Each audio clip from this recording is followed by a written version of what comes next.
Hey everyone, we are very fortunate to have Supreet Kaur, and am I saying that well, your last name? Yes, Excellent, yes, okay, yes. good. And Supreet is the Assistant Vice President at Morgan Stanley. Um, now, help me here, Supreet. Experienced at XS, what is XS? Or ZS, I'm reading that wrong. Yeah, it's yes, yeah. What is ZS? I'm not familiar. So ZS Associates is a consulting firm. It's a pharma Thank you, consulting firm. So I worked excellent. there prior to joining Morgan Stanley. Excellent. And she's a co-founder at Databuzz. That's impressive. And then she lives in Jersey City, New Jersey, originally from India. So we're lucky to have her here in the stateside. And Supreet, we're very grateful to you for coming. I was particularly excited about this because as I was sharing with you before I hit record, there's so much that we can't keep up with in the data sciences, et Mhm, cetera, data and mhm. analytics, and demand forecasting.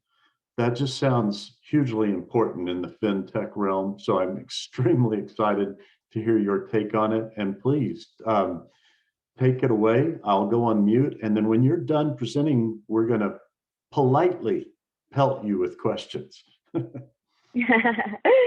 Sure. So thank you, Tom, for that introduction. I'll just tell a little bit about myself before I go to the topic today. I actually describe myself as a tech and AI enthusiast, and that was also a reason of starting Databuzz, uh, to share with the audience the latest AI and tech trends. And as Tom, you've already mentioned in the start, there's so much to learn.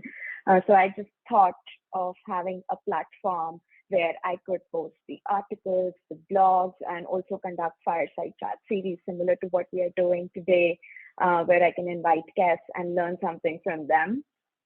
And I'm also a huge advocate for diversity in tech. And hence, I'm the US analytics lead for women in AI. And I'm a mentor at Columbia University, Rutgers University, and Beaver. I have also written a few blogs describing my journey from India to States. And now I also started writing on some of the AI topics. And I've already posted a blog on demand forecasting that also everyone can check out. All the work can be found at Medium. So finally, I will get to the topic. So talking about demand forecasting, before I begin talking about it, I also think it's important to see where this actually belongs in the entire ecosystem.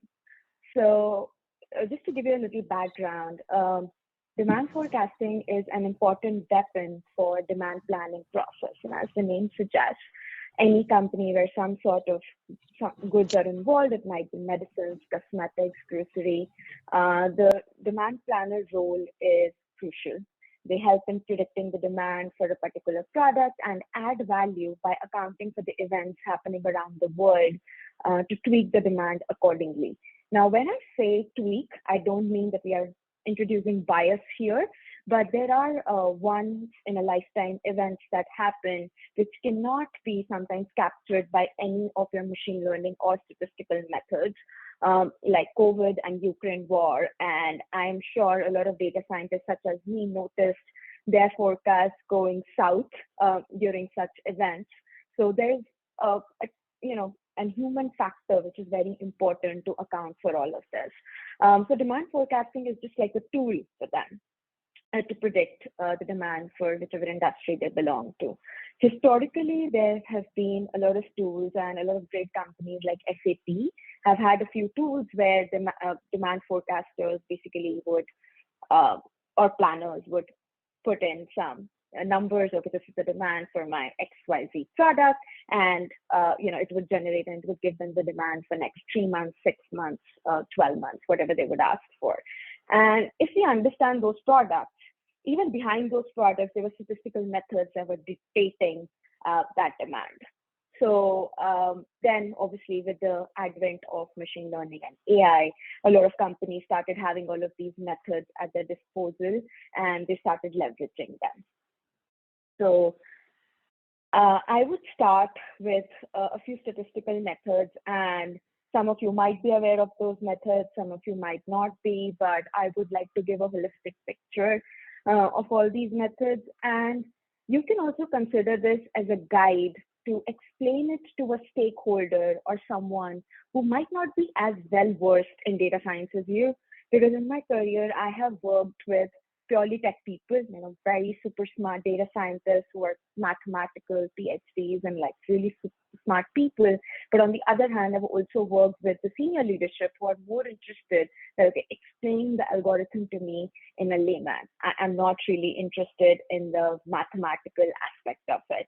And I feel like the second part is tough for a person like me who belongs from a bachelor's in mathematics, and then she did her master's in data science.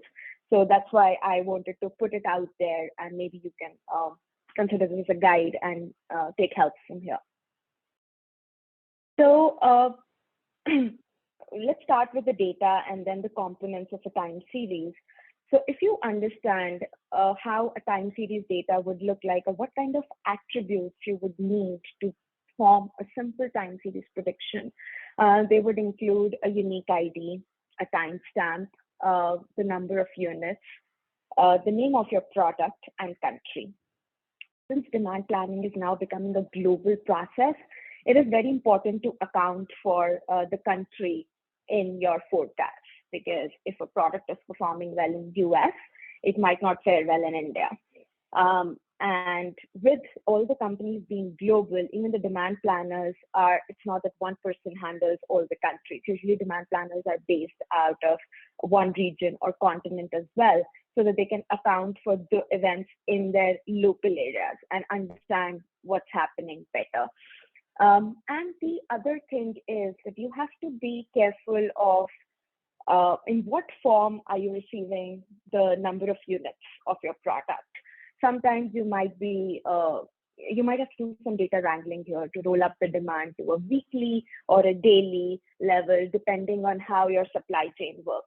So demand planners and suppliers or supply chain works hand in hand, because supply chain then has to kind of give a report to the manufacturing unit so that they can plan the manufacturing of those products. So they might need 3 months in advance to produce a product, and sometimes they might need a week. So that kind of data preparation needs to be done before you start with any model.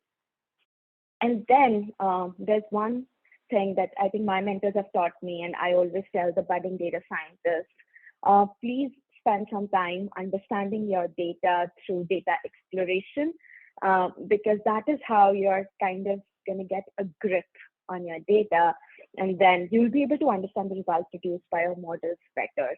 So 3 essential components of any time series are trend, seasonality, and noise. Trends is basically to observe the highs and lows, whether it's increasing, whether a product is decreasing.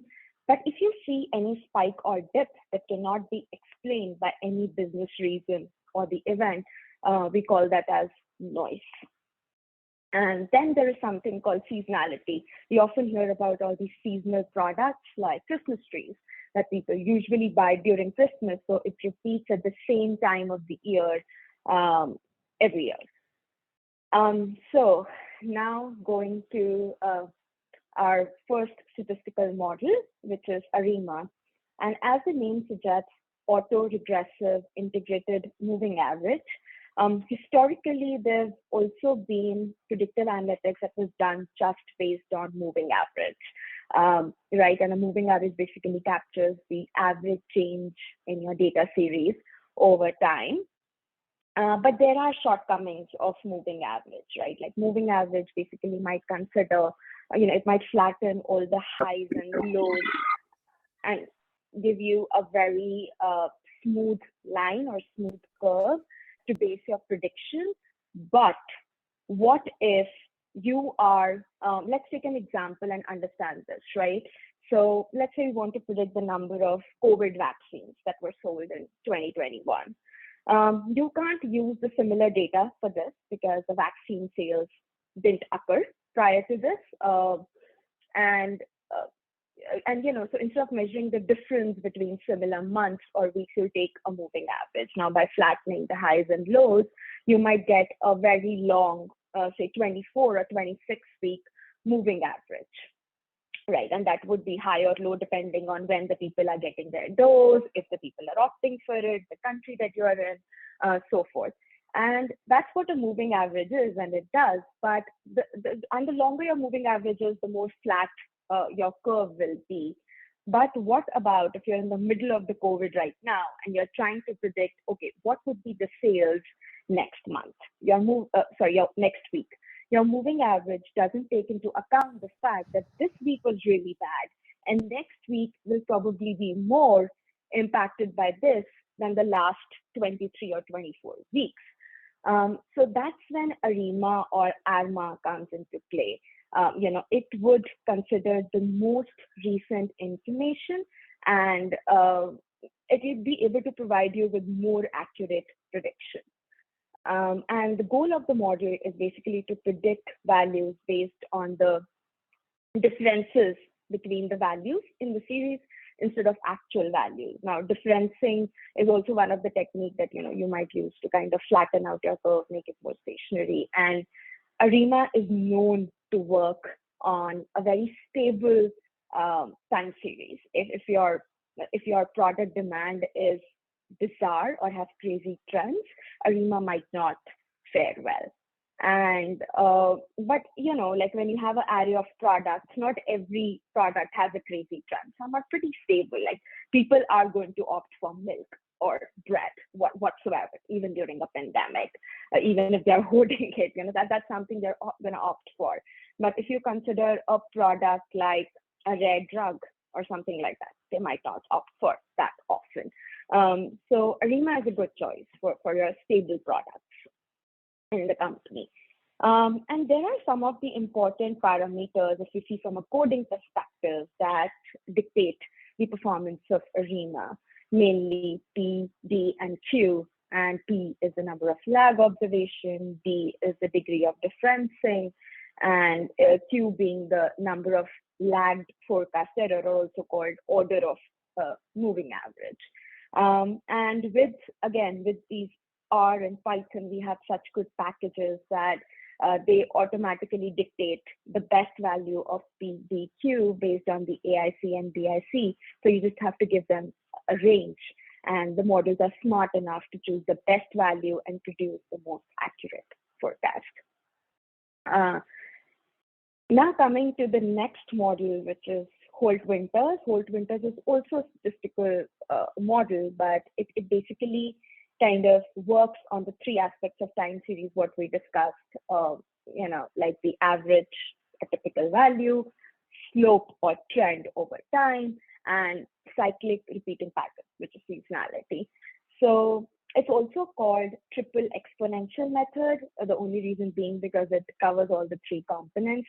And the history is pretty just interesting. Charles Holt, who actually invented this, he tried with a simple exponential weighted moving average, and he found out that is successful for a linear trend, but not for a non-linear trend. So he tried double smoothing, and it still didn't produce the most accurate forecast. And then he did triple smoothing, and that's when it stuck to him that, okay, this can be used for seasonality and non-linear trends.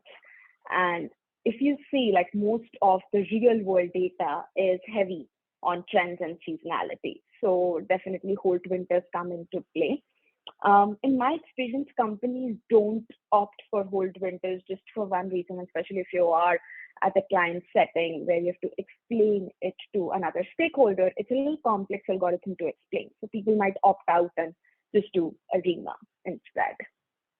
And again, there are a few important parameters which we don't have to worry if we are leveraging R or Python for this, but it is, it's important to understand what is dictating the prediction.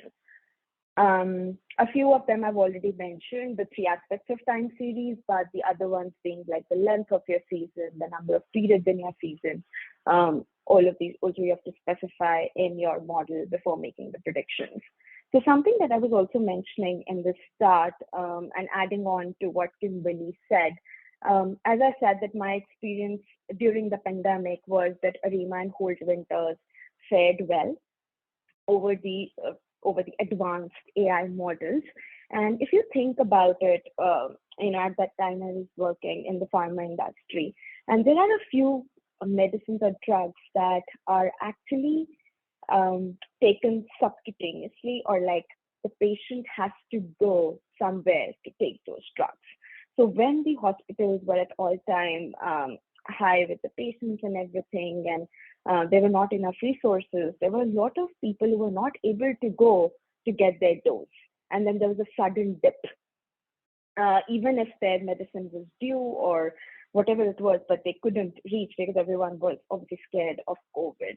And there you actually need the prediction of what happened, like maybe last week or 3 days back or 4 days back, rather than what happened a month back, because that was a kind of an evolving situation. And that's also a reason I'm a huge advocate for using vanilla algorithms and then move into advanced AI in any data science project, because they're computationally expensive and you need a lot of resources to perform a lot of these advanced AI. So there are two more methods that I would like to mention before I talk about how to measure the accuracy of these models. So another interesting one is Profit by Facebook. So this is basically algo for time series, which is based on additive regression model, and where a nonlinear trends can fit with yearly, weekly, or daily seasonality. Now, the unique aspect of this algorithm is that any data scientist or a data analyst can control change points. So if you have a new product launch, you can change the growth rate, because you know that there are going to be some early adopters for your product, and then your product might stabilize for a while, and then there might be a dip. Depending on what product you're launching. But this flexibility can often lead to overfitting or underfitting, because there's so much manual intervention. And that's why Profit might not fare well on an industry standard and might show the lowest accuracy if you're doing a stack of algorithms. And it was basically the intent behind the algorithm was that was developed so that even a person with a beginner technical knowledge can develop the algorithm and do some kind of forecasting, because it's so easy to operate. But again, if you're not careful with the parameters, you can run into underfitting or overfitting. And some of the important parameters that you have to be mindful about while you are building your Profit is the growth. You have to choose whether you want a linear trend or a logistic trend. You have to talk about the change points. So these are basically, again, as I mentioned, these are like the list of dates that you think are historic to your product, right? Like the launch. And you can mention them, otherwise it's gonna take it automatic if you're not careful. And then is the number of change points. Again, if you're not careful with them, it's gonna take an automatic number and run through it. Okay, then the last one is LSTMs. So LSTMs are basically an extension of RNNs, or recurrent neural network. So let's start with the explanation of RNN, and then I would probably talk about what is so special about LSTM over RNN. So if we talk about RNN, it's a broad category of neural network with the feedback loops, so which are basically responsible for remembering and using the information about previous inputs. And if you talk about a typical neural network, how it usually operates is you give some input, it calculates the output, and then the error is measured from the output. And like any other model, the goal is that in every iteration to reduce the error. But models like RNN run into a problem of vanishing gradient. And what a gradient basically tells you is that how should you tweak your parameters to lower the amount of error in your model. And but in RNN, so higher the number of layers, higher the loss, and that kind of leads to the problem of vanishing gradient. Now, there's an analogy for this, right? Like, I read it and I found it really intriguing that when you actually study from one person who is, like if you're in a class and there are a lot of people who are studying the same topic, um, and there's one person who has an expertise on one topic. So if you study from him, you might be getting more information. But if you study from a person who he taught it prior, there's a loss of information. You might not get the exact information that the person has. So that loss of information, that is give and take, the problem of RNNs. So LSTMs basically curb this problem by introducing the concept of cell gates. So which basically allows for the gradient to flow backward through each time point freely, and thereby making it more resistant to vanishing gradient problems. So basically we have three cell states, like you can have the input gate, you have the output gate, and so basically and then the forget gate. So forget gate will decide, okay, what information from previous inputs to forget. Input gate will decide what information to remember, and the output gate basically decide which part of the cell to output. And this is basically the final output that you might get from LSTMs. And one, I think the unique aspect of LSTM, let's say, is, which I've also historically understood, for complex algorithms like neural networks, you don't have to supply your data set exactly as it stands. You can actually use the output of a statistical method like Holt-Winters or ARIMA and supply it as an input of LSTMs, because LSTMs also have certain conditions, like they want the data to be prepared in a certain way.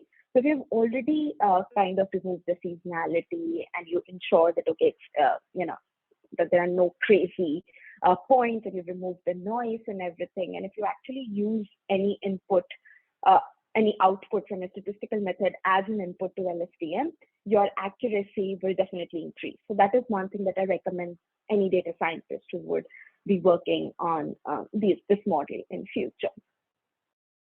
Now, talking about one of the very important aspects of any data science project, and I'll close out with this thought, is how to measure the accuracy of my model.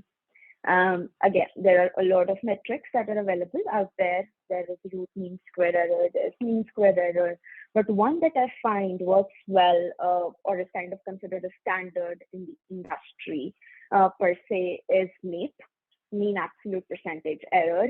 And one thing just to be cognizant about is using MAPE to measure all your algorithms, because if you use one metric over the other, you might not be able to see, okay, which performed well over the other. And when you give the forecast to a demand planner, if you are a demand planner yourself, you would like to see, okay, which forecast fares well with what is happening in the world, and you might be choosing it. So 1 month, you might be choosing the forecast from ARIMA to inform supply planners, but the other month, you might be using something from what was produced by LSTMs.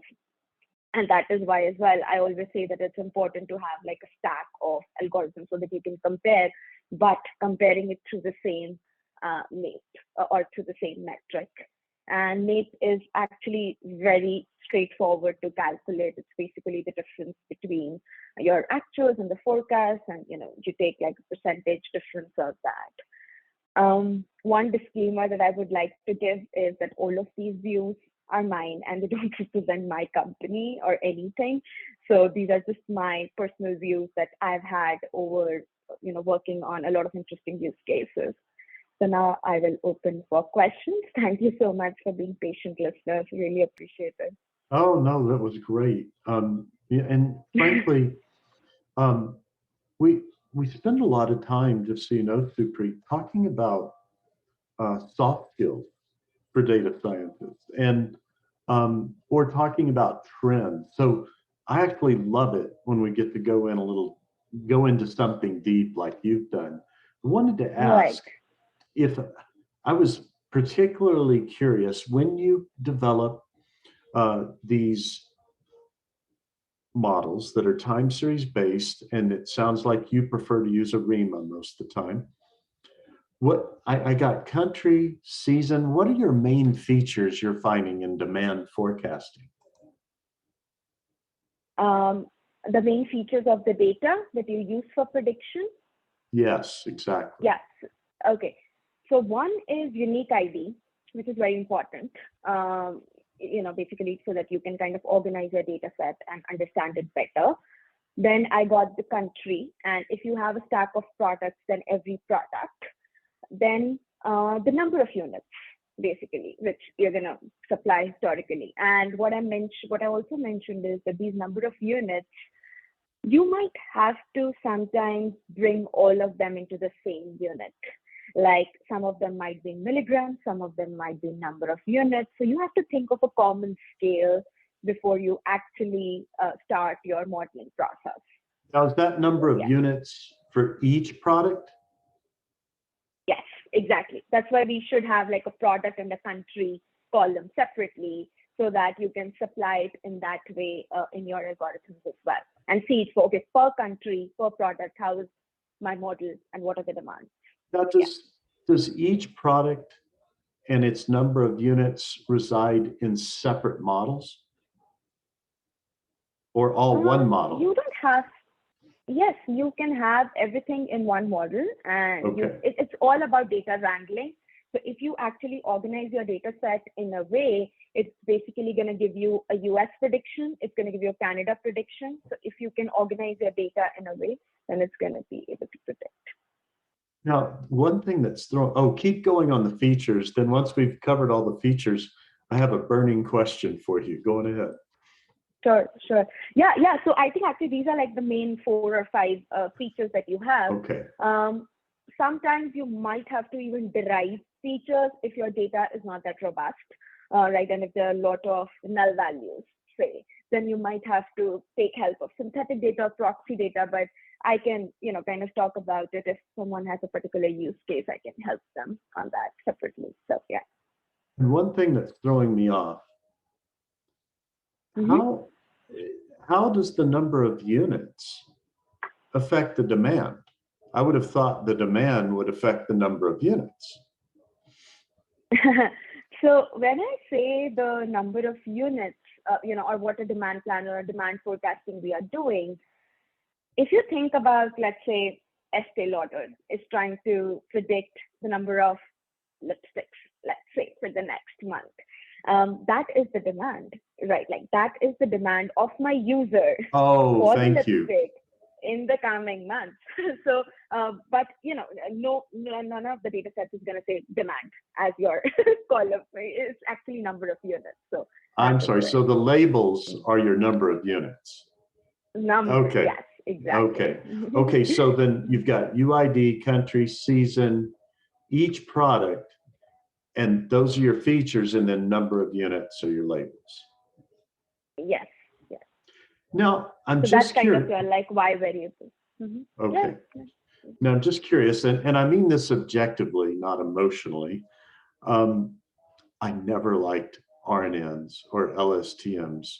And before transformers were coming out, I was always trying to imagine ways to avoid using them for the right. Yeah, Amir was even saying in the chat, oh yeah, and like you said, diminishing gradients, and they're a pain. Yeah. And then when transformers came out, boom, problem solved. Well, but it can be hard to train a transformer. I'm wondering, in this art of demand forecasting, are people beginning to look at small transformers to deal with getting around RNNs and LSTMs?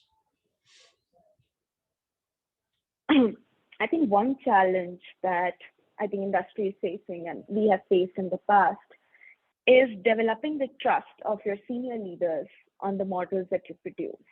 And even on LSTMs and RNNs, they are so cognizant. Okay, what is this neural network? And when this buzzword came in like 3-4 years prior, it's a lot of those factors.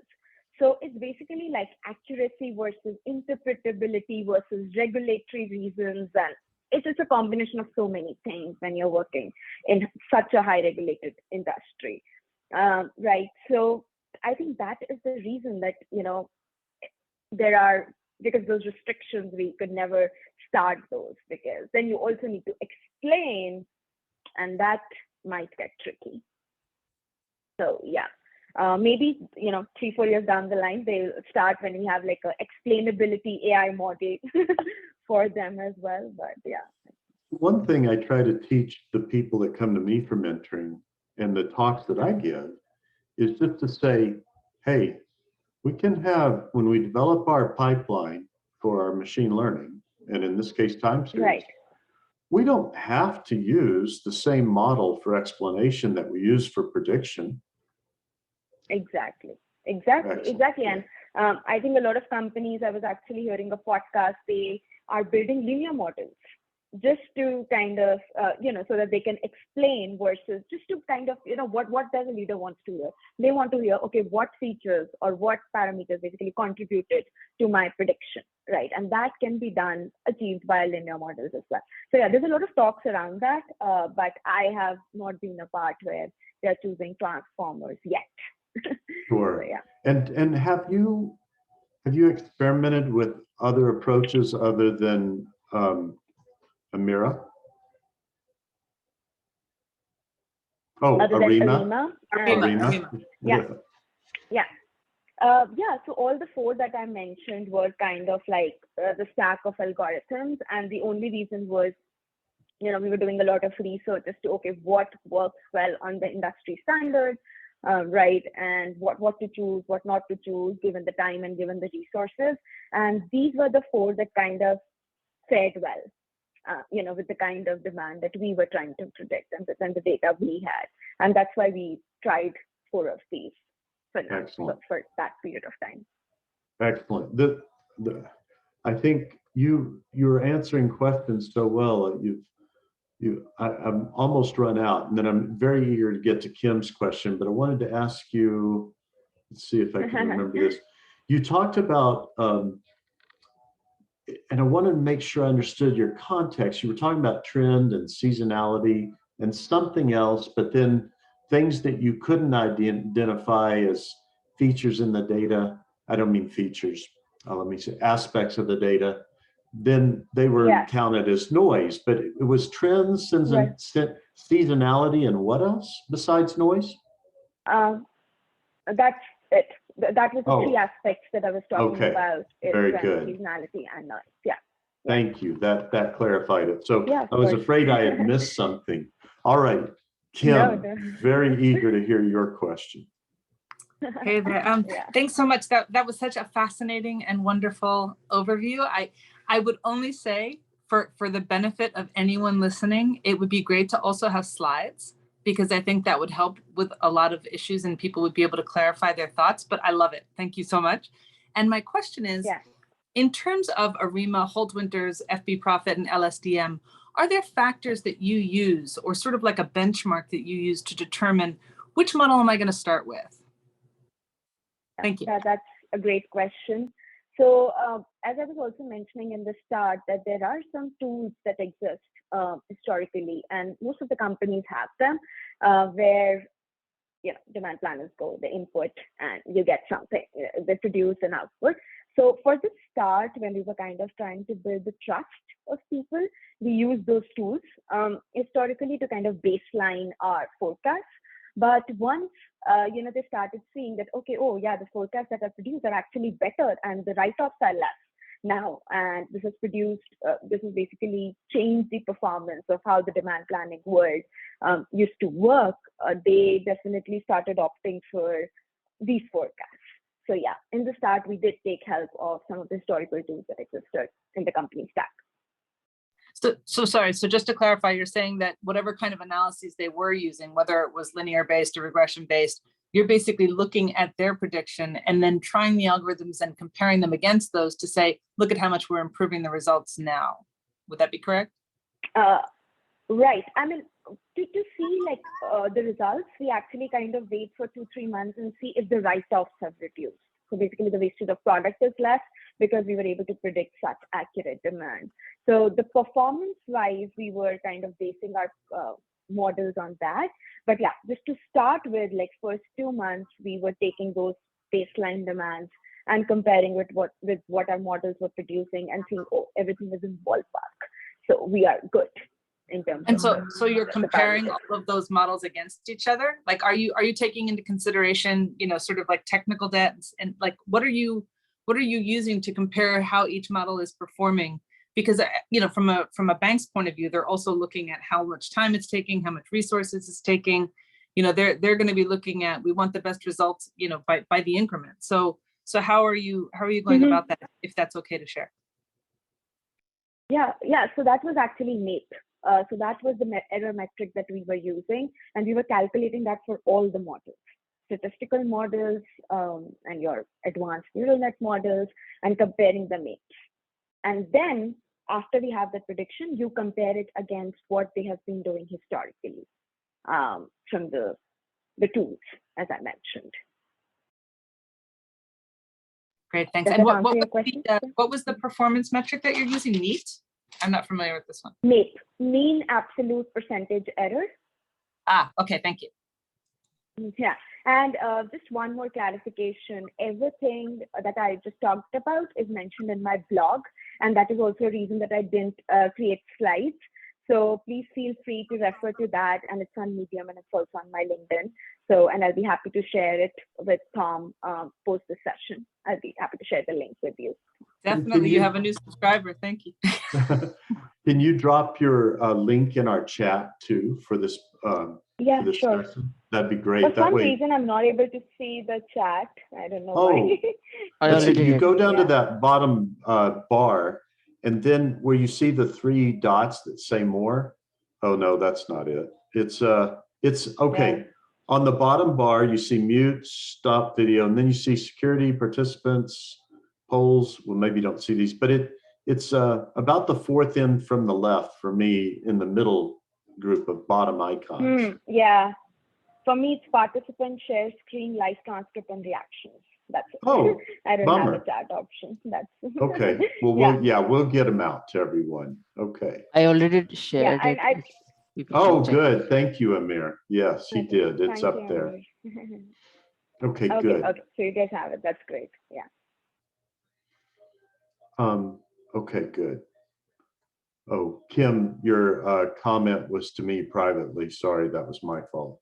Go ahead and add that to everyone. Okay, any other questions for Supreet? This has been so good. I see a question in the chat box by Saket. Have you come across drift in your data, and how do you handle it? Sorry, can you repeat the question? Have you come across drift in your data, and how do you handle it? Oh, I want to add something to that question. How do you detect drift in your data also? So when you say drift, do you actually mean like crazy trends or outliers, or, because drift like means differently in different data? I'll give you an example, Supreet. Let's say your current data assets don't yet well represent the population. And so as you continue to build your data assets for this model, you're approaching the central limit theorem. So you may just have data drift due to this, the amount of data you currently have. Other forms of data drift could be conceptual, meaning there's a new factor or feature in the market that's affecting things. But do you have ways you watch for data drift and how they affect your model performance and stuff like that? Not at least in the industry or the use case that I worked for. We basically look for the noise or just the outliers. And also, like we do look for things like, okay, if we have launched a new product in the market, we closely monitor the performance at least for the first 6 months as to how the data looks like. And and we don't historically kind of change the data or tweak the data, except if it's like null data and we need something. If it's a cold start problem, like we don't have historically any data for that product, it's a new product in this arena. How should we start our modeling process? Then we might use some proxy data or synthetic data to kind of make up those numbers intelligently, so that we can base our prediction on that. But yeah, see, this is historically what we do. Very good. Okay. And now, related to that question though, you tend to use many years and many seasons of data, or do you tend to use just a little ways back? What do you? Yeah, I think that's a great question. We actually experimented a lot as to how much history should we include in our model to have the most accurate prediction. We started with 1 year, 2 years, 3 years, and 3 years was kind of like the mark where a few of the historical products fared well, right? And this has been like it's more like a personal choice, and it's more like my personal opinion, that with the 3 or 4 months, but you have to obviously play around because every product will perform differently in the market and also based on your industry. So yeah, but 3 years was kind of what I felt was the most accurate. Okay, good. Because I would imagine then, by trying to go too far back, you actually hurt your predictive accuracy, correct? Exactly. And that may have been the drift that someone else was asking about. I want to give credit to them for that. That was, your friend. Yeah. And is it Sakit Pharma? Am I saying that right? I hope so. Well, we're glad to have you here. Sorry. Okay, good.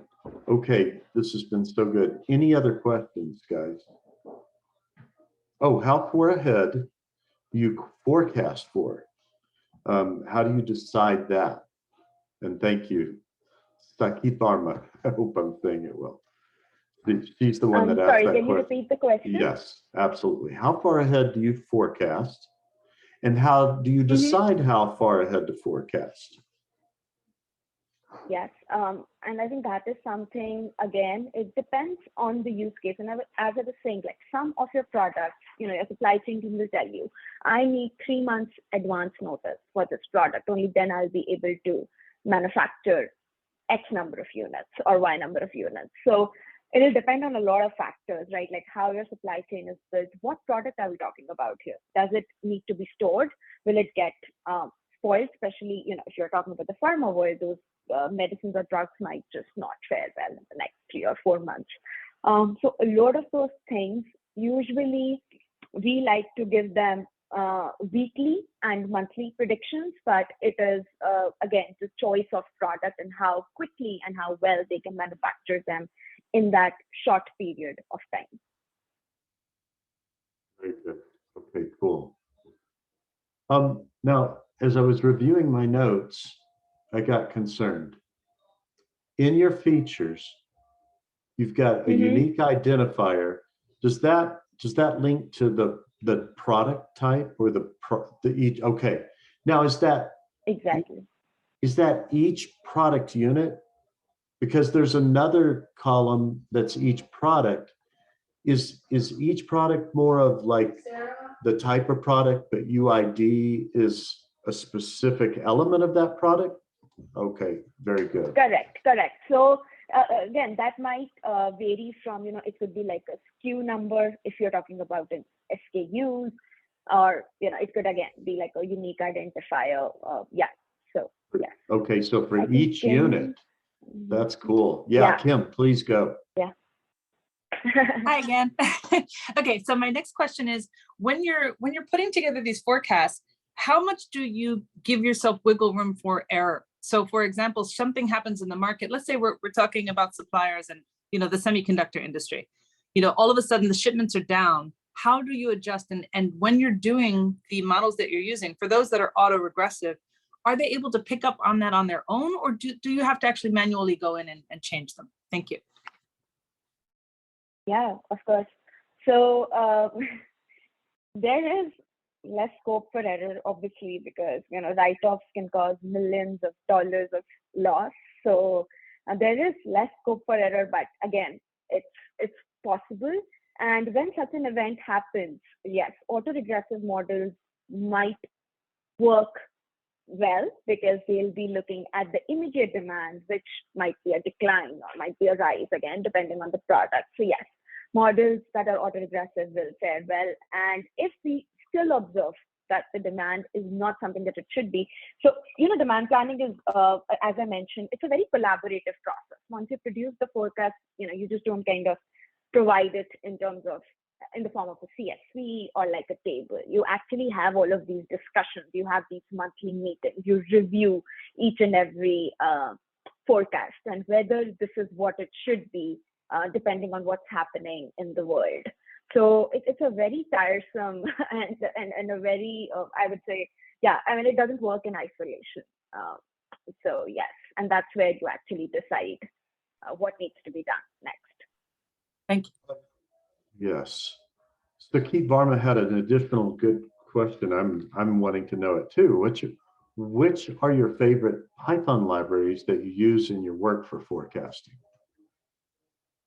Oh yeah, definitely. So as I said, I really like the ease of use of Profit because any person, like I personally was not a purely technical person, at least when I started my career. I come from a Bachelor of Maths, and then I started my degree. And during degree also, we were doing these capstone projects and all of these internships. So I really like the ease of use of Profit. I mean, it might be able to still fare well, and it serves the purpose. ARIMA, again, they have their own library that you can use. And even for LS teams, I think every model basically has its own library and has its own uniqueness. So you should definitely leverage all of these. And again, the one size doesn't fit all. So there is no favorite as such, unfortunately. It all depends on whether I'm able to produce the most accurate forecast and avoid write-offs and help the people, the customers, the patients. I think that's more of the goal. So yeah. Cool. Okay. Now, let's continue with Sakit Varma. She's asking, what about PyCaret? Have you ever used that? Sorry, which one? Oh, I thought you might not know about it. It's created by a brilliant man named Moez Ali, and it's called PyCaret, C-A-R-E-T, with pi on the front. Yeah, I've heard about it. Yes, I've heard about it, but no, we didn't use it for this forecasting exercise, at least, not for this use case. And I'm curious, if I wanted to use ARIMA or Profit and time series, are they subcomponents of scikit-learn? Are they more like XGBoost that you've got to go find a separate install for them? Are they part of pip installs? How do you get them into your Python environment? Yeah, so if you're using the Jupyter notebook, they are very easy to get. Obviously it'll depend on the version and everything, but yeah, historically they are available on pip, and yeah, it's very easy to install. Excellent. There's no fancy installation that needs to be done for any of these. Excellent.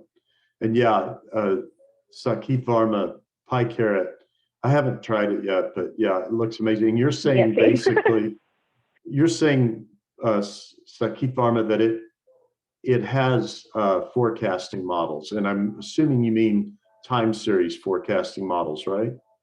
Sakit Varma? Yep. Okay, great. Thanks in the chat. I think that's something that I would definitely look into. Thank you. I learned something too. Thank you. Yeah, I think you would like PyCaret's pretty awesome. And then Kimberly is trying to be a pirate. She's asking, well, I don't know if she's asking. Yeah, she's saying, do you use R, or do you have friends that you work with that use R for this type of analysis? Or are you a Python lady? I've used both, honestly. But it's just that I feel that a few of the, at least for the industry level data that we had and the complexity around it, Python was much easier. And also if you kind of want to build these complex pipelines and you want to leverage cloud technologies, I just feel those connections are easier and if you code it in Python. So that's just a personal choice. So yeah. And I want to go on record here. I am not anti-R. I'm certainly not anti-Python, but I'm anti-people that are anti one of those because they think one is better than the other. So I just love to share that, because anyone that's trying to add to the R versus Python debate, I just want to mute them, frankly. So no, they're both awesome tools, and there's some things that are, I'm so glad they made certain R libraries available for Python, because they were definitely better. Okay, this is still so good. Yes, Excel. By the way, I am never an anti-spreadsheet person. I just think use them when they're appropriate, right, Supreet? Yeah, I did have a fun, dirty, this is a dirty question, okay?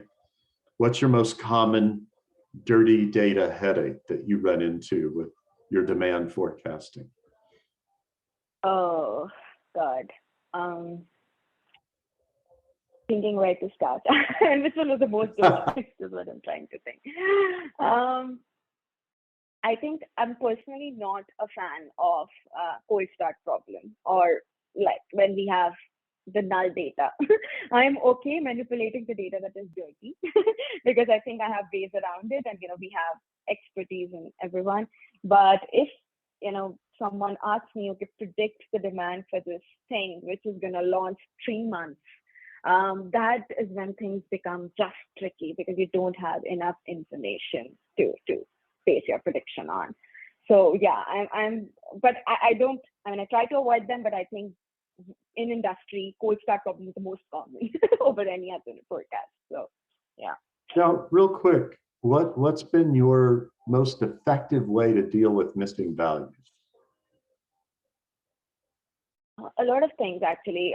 Usually, historically, what I think could be more effective or most effective, again, depending on the industry, using some sort of proxy data. If there are products in the similar arena, like if you're trying to launch a drug for lung cancer, but there was something for lung cancer that historically existed, you'll be able to see, okay, how will the people react to it, or how will they basically adopt to it, but if you don't have any data, you might just have to create it and procure it. And there are a lot of companies actually who are actually providing synthetic data these days, that a lot of startups that you can buy the data from. So that could be one thing. I'm sorry, Tom, you're, I think, on mute. Oh, so we have a family rule. If someone starts talking on mute, we should have shared this with you at the beginning. You get to do bad lip sync reading for them, but we didn't share that with you. So you could have said something like, Tom, you shouldn't compliment my looks, while I'm on the. No, but seriously. So my favorite way, and I'm wondering if you've ever done it with time series, is to say, okay, say I've got a train test split, and I know we have to be very careful the way we train test split for time series. It's not the same as with other regression and classification. So, but I love to predict the missing values, and I'll turn the labels that I have available for those records into features, and then the missing features for that, which now becomes the training label, is what I'm going to predict. Do you ever get to do that with time series? No, not in time series, but yeah, in other use cases. And I think there is also something that I was reading, GAMs are also kind of coming handy these days, general additive models. I was reading an article though, because a lot of people are facing this issue of null data. So yeah, but not historically. Yeah, but that's a good way, actually. Yeah. Just an invitation, and I want to preface this with, if you don't have time or you're not interested, it will not hurt my feelings. But if you would ever like to do a pair coding session to explore how good could we replace missing values with predicted values, I'd love to get on a pair coding exercise with you sometime and explore that, because I would like to answer that question for myself. And then we could report back to the family, or write, we could write paired LinkedIn post or blog post about our experience of working together on that.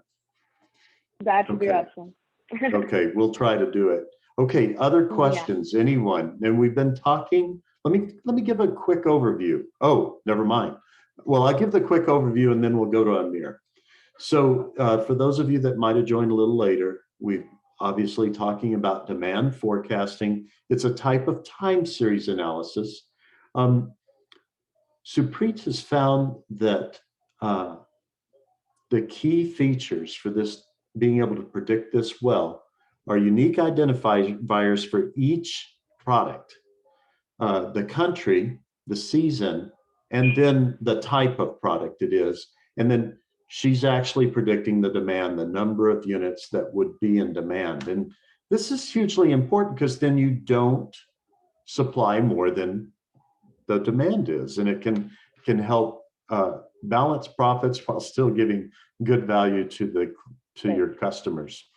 And we also talked about some key aspects in the data are trend, seasonality, and then if you can't divide it into one of those buckets, it's noise. But she's emphasized how she's got to understand her data, and her biggest dirty data headache is missing values. Welcome to the club. I think that's everyone. Okay, Amira, we're eager to hear your question, buddy. Can I also add something? Sorry, Amir. Sure. To Please add to what Tom said. You know, one of the importance of demand, especially when I was working in the pharmaceutical industry, where you're kind of impacting lives, where you're helping patients. It's very important for every patient to receive their medicine on time, right? Like if there's a shortage of cosmetics and everything, no one's gonna die. But with industries where there's a situation of life or death, doing accurate demand forecasting and planning can be really helpful. So just wanted to add that there is one of the very important use cases. Sorry, Amir, continue. Oh, I am actually so stunned right now to know, okay, this can have so much impact when you said about the pharmaceutical industry. So yeah, that makes really sense. Yeah. I was trying to catch up on things. I joined midway. Maybe you might have covered this point earlier, but let's take an example. Amazon and Flipkart are having their big billion day sale or Great Indian Festival sale at Diwali, and Xiaomi is launching their new phone. But this time they are launching it at a, like, let's say, different price range, or like in a different range of price from the last year. What, like last year, if let's say they launched a phone in the range of between 10,000 to 20,000 rupees, this time they are launching it in the range of 30 to 40,000. So how are these variables and uncertainty, taken into account while forecasting the demand, or that thing? Yeah, basically. So I'm not sure how Amazon or Flipkart or Xiaomi might be basing their forecast on, but I would like to think of it again as a problem where you don't have the data. You might have to develop some proxy data, think historically, or maybe procure data from other companies, or use one of those methods of what Tom mentioned to kind of produce some sort of input data so that you can produce the output. And historically, obviously, there are a lot of methods. And as I said, the synthetic data and proxy data are gaining a lot of attention. And you might have to tie it up with a lot of variables. As Amir, you said, if the price point is increasing, now the population that might be buying the product might decrease, right? So you might have to do some sort of guesstimate there. As to, okay, like these many people could buy this product, but in India, the people who are of this salary range are whatever, X or Y percentage, this percentage might be impacting my demand, and then produce the units accordingly. So yes, definitely a lot of uncertainty, and that is when demand planners are going to use that forecast. They're going to tweak it to plus minus 5-6% before they can interact with suppliers and manufacturers.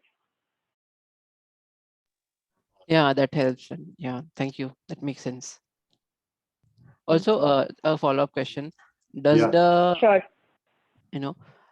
uncertainty, or let's say the error, compound when you like go ahead with, like, let's say there's one variable and we have an uncertainty plus minus 5%, and throughout the forecast it goes through multiple calculations. So does it compound, and are there some very intricate things where there's no point in having an error, or like the accuracy should be bang on point?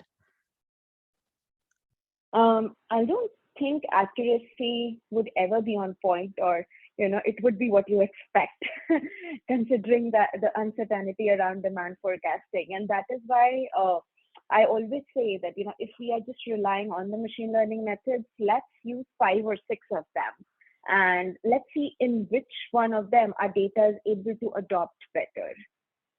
So yes, definitely.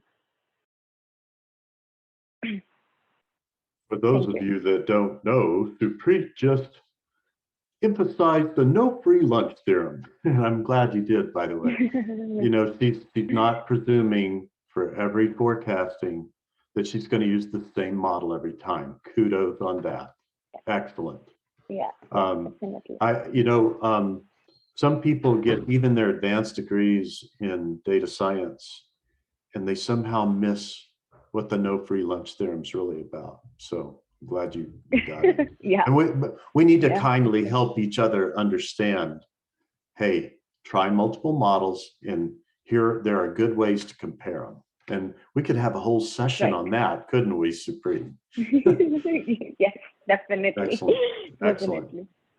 Okay, this has been so good. I sense we're kind of wrapping down, but at the same time, I don't want anyone to feel like they can't ask more questions. So are there any others?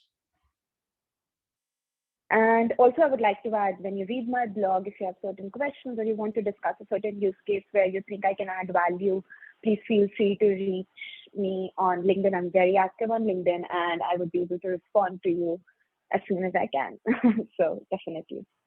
And I want to put in an encouraging word on her point there. Let's say, and Supreet, I'm thinking you're going to strongly agree with what I'm about to say, but do feel comfortable to disagree too. So one thing I want to encourage y'all about writing blog posts, excuse me, before you would do, say, a video, is this. You get to edit a blog for its entire life. You can continue to revise it. Blog post, forgive me. A blog contains many posts, of course. But then once you've had some time for it to improve from feedback from your readers, now that can become a script to a very well polished video. And then, because if you're putting your videos on YouTube, it's a different animal than putting them on a platform like Udemy. Once you put it on YouTube, if you try to update it, you'll mess up the views.